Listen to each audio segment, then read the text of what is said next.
Hello and welcome to the channel. Please, before we start with the news of the day, endeavor to hit both the sub and like buttons.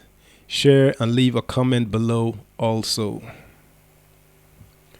2023 election is a choice between freedom and doom.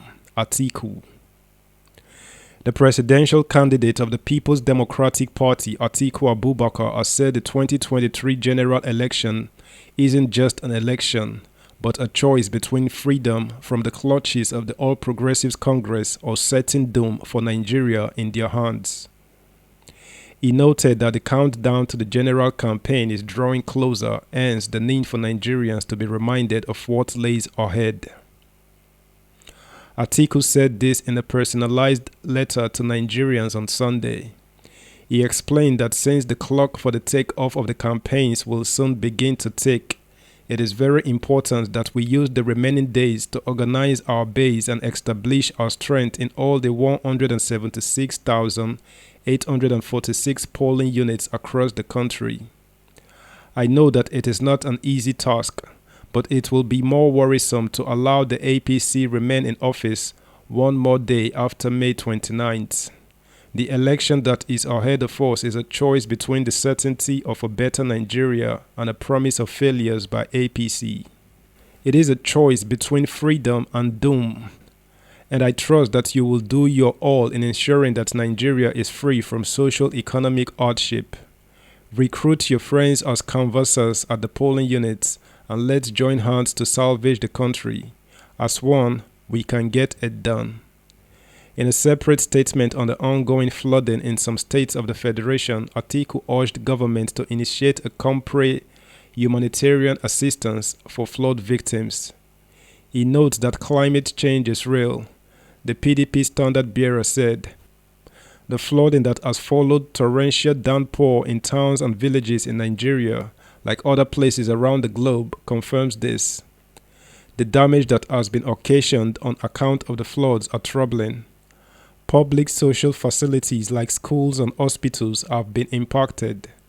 It may be safe to say, however, that no one carries the burden of these floods like our farmers. Media reports abound of swaths of farmlands and food crops being washed away. The consequence of these losses by our farmers will be felt by all of us. Any hope of a bumper harvest is now diminished. This will further add to misery in our towns and villages and in our cities as food prices continue to soar." Please guys, do well to subscribe to our channel, like, share and comment too. Thanks. Atiku further said, "I share in the pains of the victims of these flooding incidents, including communities that their local health care centers, markets and schools have been destroyed, or even individuals who have been displaced. I also condole with those who have lost their loved ones. Therefore, I urge governments at all levels to unveil a special humanitarian assistance program to provide immediate succor to the affected communities. These unfortunate incidents should be a wake-up call to the urgency of our responsiveness to the issues of climate change and global warming. It is a clarion call that non-governmental organizations must equally hearken to and place the focus of their advocacy on sensitizing the vulnerable public on how to manage and mitigate disasters of global warming." Meanwhile, Atiku appears to have finally had enough of the belligerence of the Wike camp. Last week, he rallied the party behind Mr. Ayu and got his supporters across the country, including in Mr. Wike's own territory, to openly back his moves. The resolutions of the NEC and other developments in the party last week indicate that the PDP, or Atiku's side of it, has decided to move on without the Wike group. This is serving Mr. Wike and his camp an ultimatum to join the train or be left behind. It is noteworthy that some leaders of the party in the South, who are not associated with Mr. Wike, have found their voices to decry the Rivers governor's perceived excesses. One of them is Mr. Ayu's immediate predecessor, Uche Secondus. Mr. Secondus had been prodded to the share by his friend and associate in Rivers, Mr. Wike. but he had also been removed last year, a few months before the end of his 4-year term, following a rift with the same Mr. Wike.